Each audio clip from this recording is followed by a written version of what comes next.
The theme of reconstruction is one which is not just to do with buildings, but above all with the theory of traditional architecture and urbanism. Because modernism has been a war against traditional urbanism and architecture.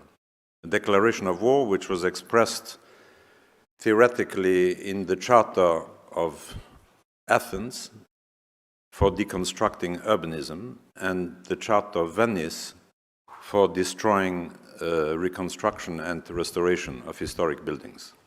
Because they themselves, they called traditional architecture historic, and I think that's a crime against reason. Because traditional architecture is not historic. It happened in history, but it's not historic. And by doing now traditional architecture, we are not historicists, as they kind of slander us, as if we were not living with our time. The love of ruins has to do with the destruction of judgment. And the cult of ruins is against architecture. The ancients never wanted to show foundations as historic monuments. It's ridiculous to expose foundations and say, this is history, you have to admire this. It's boring. Foundations are not to be looked at. They are meant for buildings to stand on them. It's an absolute scandal, and I think that either you should cover ruins or rebuild buildings. Now, I was asked by James Packer, who is a famous archaeologist, who did fantastic reconstructions, also digital reconstruction of the fora in Rome, Fora Traiani and Forum Republicanum. And because I said that these are not only reconstruction, digital reconstruction, but they are meant as projects for the future, and one should reconstruct the Roman Forum or just put back the ground, cover the ruins.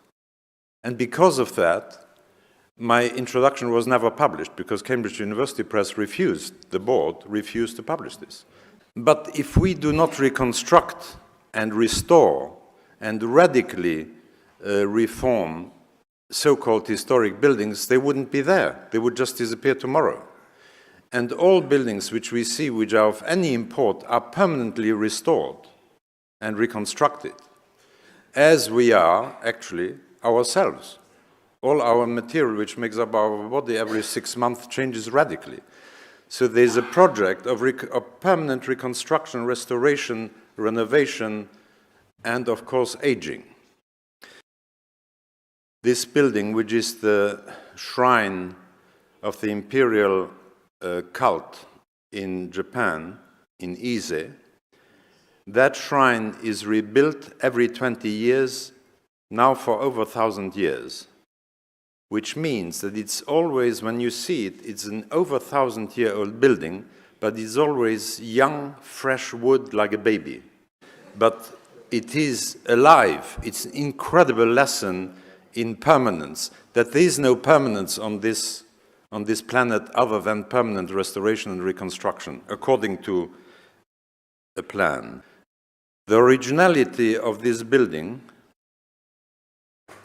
does not lie in the material and therefore has not disappeared. The originality of this castle, of the Berlin Schloss, lies in the design. And therefore, if we rebuild it today, or rebuild it 30 years ago, 100 years ago, it doesn't really matter.